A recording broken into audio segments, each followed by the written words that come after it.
Bill Maher called out CNN's Kaitlan Collins on the network's bias. Let's watch. You made press because you were on Stephen Colbert's show, and he said something like, you guys at CNN just report the news straight. And the crowd burst into laughter. CNN is the place where both sides can watch. And I'm talking about the people on CNN. And what I know what the conservative side of America thinks, and I don't blame them. They were just gushing about how great a speech it was. And I think she did fine. I didn't think it was as good as they were making it out to be. It does look like tokenism. It's kind of like the same as The View. In a way, I feel like it's more insulting than what Trump does. And Trump says you're the enemy of the people, which is pretty bad. What she's kind of saying is, I don't need you. I'm not talking to you. You don't matter. You're not relevant anymore. To me, that's even worse than I hate you. It's like, I don't think about you. I don't know if it's worse than denigrating the press on a daily basis, which is what Donald Trump. Recently, we showed Bill Maher absolutely ripping into Kaitlan Collins for attacking Karoline Leavitt. We thought that would be enough to make Kaitlan back off, but no, she doubled down. The CNN anchor continues to target Leavitt, Trump, and Elon Musk with even more desperate attacks. Bill, however, wasn't having it. This time, his takedown was even more brutal, delivering pure fireworks. Lucky for you, we've got all the receipts. So sit back and enjoy as we roll out the latest epic confrontation between Maher and Collins. Money and weapons if you're elected. What's the answer? If I'm president, I will have that war settled in one day, 24 hours. It'll be absolutely Do you want over. Ukraine to win this war? I don't think in terms of winning and losing. I think in terms of getting it settled so we stop killing all these people. Can I just follow up on that because that's a really important Excuse me, statement let me that just you just follow made up. there. Can you say if you want Ukraine or Russia to win this war? I want everybody to stop dying. They're dying. Russians and Ukrainians. I want them to stop dying. Before we dive into Bill Maher's takedown, let's first explore why Maher, a guy who voted for Biden, suddenly seems to be siding with Republicans. The truth is, woke journalists have been setting traps for Trump long before the 2020 election, and leading the charge was none other than Kaitlan Collins. In that clip we saw, the CNN anchor was fishing for a gotcha moment, something that could make Trump seem unfit for office. The question was a trap. If Trump said he wanted Ukraine to win, he'd be accused of escalating World War II. If he backed Russia, he'd be smeared as a traitor. It was a lose-lose situation for any future president. But Trump, being no rookie, dodged the setup with ease, insisting he didn't want any more lives lost, whether Ukrainian or Russian. A smart move. However, if there's one thing the woke mob can't stand, it's losing control of the narrative. So they don't. You held on to those documents when you knew the federal government was seeking them and then had given you a subpoena to return them. Are you ready? Are you ready? Can I talk? Yeah, what's You the mind? answer? Do you mind? I would like for you to answer the question. Okay, it's very simple to answer. That's why I asked it. It's very simple to, you're a nasty person, I'll tell you. Trump wasn't having any of Kaitlan Collins' antics, and honestly, he had every right to call her out. Instead of asking straightforward questions, Kaitlan was rambling, layering in unnecessary commentary and wasting time, almost like she was filibustering her own interview. Classic CNN move. It was clear she wasn't trying to get real answers. Her entire strategy was to trap Trump with convoluted, no-win questions designed to trip him up, make him stumble, or catch him in a soundbite the media could run with for days. But Trump saw it coming a mile away. Like a seasoned fighter, he bobbed, weaved, and escaped the setup like a pro, then turned around and landed a devastating counterpunch. One moment, Kaitlan thought she had him cornered. The next, she was left scrambling. Brutal. And this wasn't the first time she tried this. As always, Trump flipped the script right in her face. But Kaitlan wasn't done. This time, she went for Trump's son, Donald Trump Jr. It wasn't just created by Donald Trump. Okay, but can I say, you can't blame, and everyone wants your dad to be safe. No one wants the threats against his life to happen, but you can't blame the media for those threats. There's been no evidence that's what drove those. And allows people to have a platform to call someone literally Hitler every day for 9 years, it creates it. Okay. Whether you want to believe it or not, that's a fact. But as you know, J.D. So- Vance once likened your dad to Hitler as well. He questioned if he was America's Hitler. This heated exchange came right after the assassination attempt on Donald Trump Jr., and he didn't hold back. He directly blamed the media for fueling the attack by constantly comparing his father to Hitler. And he's right. For nearly a decade, the media has painted Trump as America's Hitler, a dictator bent on destroying the country. They've despised him, mocked him, and demonized him, turning him into a monster. Did you catch Kaitlan Collins smugly claiming that J.D. Vance once called Trump Hitler? So what? Vance didn't have the media's power, influence, or massive reach, so his words never carried the same weight. Plus, he may have initially fallen for the media's anti-Trump narrative, but after getting to know Trump, he realized he's nothing like they made him out to be. So is it any surprise Bill Maher flared up? He sees the hypocrisy, the double standards, and the disastrous impact of media-driven smear campaigns. This time, he wasn't letting them off the hook. To bury the Hunter Biden. You're talking about the press doing that? He's saying that's what they did, and that is what they did. They buried the Hunter Biden story before the election because they were like, we can't risk having the election thrown to Trump. We'll tell them after the election. And we know for a fact that that's what they did? Of course. You don't follow this. You know for a fact that that's what they did? I don't know what they did. I know, because you only watch MSNBC. No, that's not true. Bill Maher had finally had enough of the media's double standards. Kaitlan Collins and her colleagues have spent years crafting a one-sided narrative, painting Biden as a saint and Trump as the ultimate villain. They're not just reporting the news, they're manufacturing it. Their obsession with keeping Democrats in power has led to relentless negative coverage of Trump, twisting every word and spinning every headline to fuel the outrage machine 24/7. But when it comes to scandals involving their own guy, like Hunter Biden's laptop leak, which reveals damning evidence of corruption and shady foreign deals, Kaitlan and her team buried the story. Imagine if Donald Trump Jr. had even a fraction of Hunter's baggage. CNN would be running wall-to-wall coverage for weeks. That's why Bill Maher snapped. He sees the hypocrisy and knows the media isn't just biased. They're activists in disguise. This time, he wasn't letting them off easy. Was what you would have to call some sort of media suppression of Hunter Biden's computer right before the election. Oh, no doubt. No doubt. Okay, so and the truth is, I still don't know what I think about that. And sometimes, right. But I mean, to actually parse everything in there and figure out just how dirty Biden Sr. is as a result of the information there. Can I go to step two?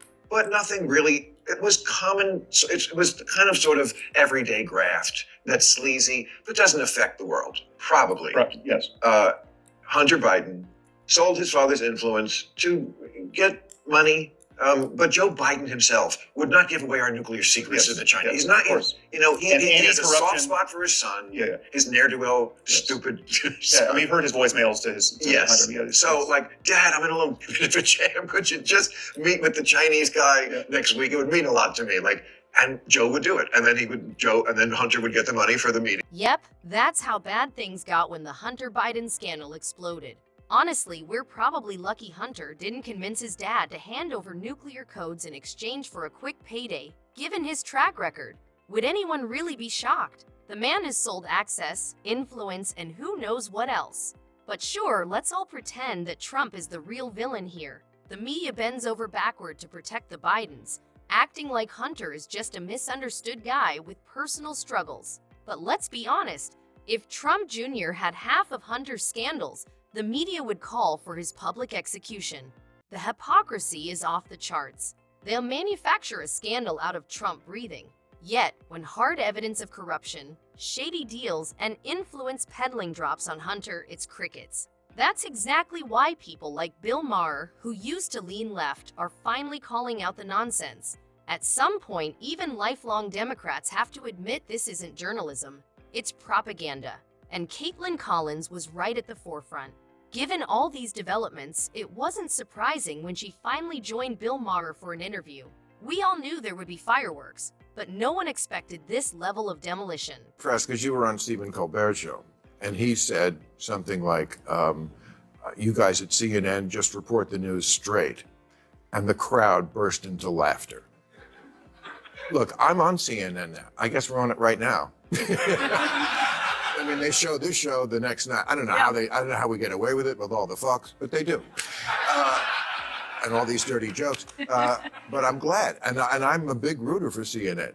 But that tells you a lot, doesn't it? I mean, how do you guys think you are doing this in that arena of this is a terribly divided country. We're not only politicized, a lot of people just hate the other side. And CNN, in my view, should be the place where both sides can watch. How do you think you're doing with that? How is CNN is the place where both sides can watch. And I think, my show is evidence of that. We have lawmakers on from both parties. We'll have Elizabeth Warren on one night. We'll have Ted Cruz on. Bill Maher didn't hold back. He tore into Kaitlan Collins and CNN for their so-called impartiality, exposing the network's fake attempts at balance. Maher called out how CNN occasionally lets a token conservative voice on to pretend they're fair, but in reality, their version of impartiality is a joke. They'll bring on a Republican, usually someone who already dislikes Trump, let them speak for maybe 30 seconds, then spend the next 10 minutes tearing them apart. That's not balance. It's controlled opposition. Meanwhile, when it comes to Democrats, CNN acts like an extended PR team, running damage control and spinning scandals into minor inconveniences. Maher sees through the game. Networks like CNN aren't in the journalism business anymore. They're in the business of narrative control, shaping public opinion and ignoring stories that might hurt their political allies. When someone dares to call them out, they cry misinformation and try to silence the criticism. No wonder Bill snapped. The hypocrisy was just too much to ignore. I'm from a very red state. I have a very conservative family, a lot of them who are Trump voters. They watch my show every night, and I think they know that they can trust me, that, we call bullshit on every side, not just whatever leaning our audience may be. And I think that's something that people actually want more of. Finland, just because you come from a red state and have Republican family members doesn't magically erase CNN's blatant bias. Newsflash, your personal background doesn't make you an impartial journalist. CNN is still pushing its predictable left-wing narratives, and no amount of "but my family is Republican" is going to change that. For all you know, your family tunes in out of obligation, not agreement, kind of like parents sitting through their kids' off-key school recital. That doesn't mean they're buying what you're selling. Let's face it, if CNN were truly balanced, you wouldn't need to use your personal life as some kind of credibility shield. The facts speak for themselves. CNN isn't fooling anyone. They downplay Democratic scandals, push every anti-Trump narrative they can find, and then pat themselves on the back for being fair because they let a Republican speak once in a while. Bill Maher sees it, which is why he called you out. Interestingly, Ma isn't the only one calling you out. Check out what Megyn Kelly had to say. I'm sorry, but she's only a star with leftists, and the fact that she has some roots in Alabama does not make her a fair and balanced reporter. I will submit to the record, her biggest sin is not that she is biased, though she is. It's that she's boring. She's extremely boring with no personality. I have a pro tip for her. Smile. Try smiling every once in a while. Try not to be, like, in your delivery, such a cold-hearted all the time, because it gives people nothing to bond to. You can be a tough interviewer and also have some more. Megyn Kelly nailed it. Kaitlan Collins can't outrun the bias tag, no matter how hard she tries. She's as left-leaning as CNN's editorial board at a Biden fundraiser. The sooner she drops the act of being an unbiased journalist, the better. Nobody's buying it. But you know what else Megyn got right? The pro tip she threw Kaitlan's way. Honestly, Kaitlan desperately needs to smile more and ditch that perpetual smirk. It's like she's allergic to warmth. You can be a tough interviewer without looking like you just swallowed a lemon. There's a fine line between sharp and cold-hearted, and right now, Kaitlan's walking around like a human ice cube. You don't have to like your guests, but maybe try not to look like you're plotting their downfall mid-interview. Megyn Kelly gets it, Bill Maher gets it, and judging by the ratings, the audience gets it too. Maybe it's time Kaitlan finally takes the hint. Or maybe Ben Shapiro can help. Had on Kaitlan Collins from CNN, obviously talking about how terrible Trump is and what a terrible job he's doing and how Kamala Harris has all the momentum and all of that sort of thing. But that's not the interesting part of the clip. The interesting part of the clip is that Stephen Colbert says, in perfect seriousness, with a straight face, that the legacy media are objective. That CNN is objective, and listen to the reaction of the crowd. Again, this is a crowd who opts into viewing The Late Show with Stephen Colbert, which means that they are all on the left. Trump has kind of been thrown on his heels by this, and he's not really sure how to go after Vice President Harris. He knew his attack lines on President Biden. He really has struggled with how to go after someone who's 20 years younger than him, who is a different gender, a different race. It's kind of been this moment where he has not been able to coalesce around a single attack line. I know you guys are objective over there, that you just report the news as it is. Oh, I know. CNN makes a... I know Was that supposed to be a laugh line? I wasn't supposed to be, but I guess it is. Okay, that is an incredible admission, number one, by Stephen Colbert. Even the left is tired of pretending CNN is neutral. They know the network leans their way, and they probably enjoy the special treatment. It's not about journalism anymore. It's about narrative control. That's exactly what Ben Shapiro was getting at. CNN isn't fooling anyone. The people who watch it expect bias. They want it. They don't tune in for fair reporting. They tune in to hear what they already believe repeated back to them, and CNN is more than happy to oblige. They push anti-Trump hysteria, bury Democrat scandals, and call it news. But here's the irony. Deep down, even left-wing viewers know it's all theater. They just don't care as long as CNN keeps serving up stories that make them feel morally superior. And that's why both Bill Maher and Ben Shapiro see the problem. When even longtime liberals are rolling their eyes at CNN's fake neutrality, you know the network has lost control of the narrative. Meanwhile, Kaitlan, the supposed neutral journalist, is busy fishing for gotcha moments with Kaitlan Leavitt. White House officials made the decision to bar the AP reporter from the Oval Office and the diplomatic reception room last night. Well, first of all, let me just set the record straight. It is a privilege to cover this White House. It's a privilege to be the White House press secretary. And nobody has the right to go into the Oval Office and ask the President of the United States questions. That's an invitation that is given. And there are hundreds of outlets on this campus. Many of you in this room who don't have the privilege of being part of that pool every single day and getting to ask the President questions. We reserve the right to decide who gets to go into the Oval Office, and you all have credentials to be here, including the Associated Press, who is in this briefing room today. But isn't it retaliatory in nature is the argument, because the reason that the AP was barred, which they said was because they're not using the phrase Gulf of America, they're using Gulf of Mexico in line with their standards. And so the question here is this setting a precedent that this White House will retaliate against reporters who don't use the language that you guys believe reporters should use? And no one has a right to the Oval Office, unless, of course, you're the President of the United States. Access isn't a given, it's a privilege. You'd think Kaitlan Collins would understand that, but no. If there's one thing about the woke mob, it's that they feel entitled to everything and lose it when they don't get their way. Trump's presidency made that crystal clear. The media wanted unlimited access. But when they disrespected him, ignored his directives, and acted like they were in charge, Trump shut the door, and rightfully so. That's exactly what Kaitlan Leavitt reminded them of. The president decides who steps into the Oval Office, not entitled journalists or mainstream media lights who think their press passes make them royalty. But that's the problem with today's media. They don't just want access, they want control. When they don't get it, they throw a tantrum and cry attacks on democracy. Meanwhile, the real attack on democracy is a media that refuses to respect the office. Unless, of course, a Democrat is sitting behind the desk. And guess who recently joined the attack on Leavitt and the White House? Former Press Secretary Karine Jean-Pierre. Listen to Leavitt's brilliant clapback. Sir Karine Jean-Pierre presided over many novel press access restrictions, criticized the recent changes to the press pool made by your office. She said in an interview, quote, "What we're looking at is what North Korea is doing." What's your response to that? And can you say anything to allay concerns that unfavorable coverage will be punished in this new press pool system? I think that's the same individual who said from this podium numerous times that the commander-in-chief was mentally and physically up for the job, which we knew was a lie. Many people in this room knew it was a lie. Many of you were admonished for asking questions about that truth.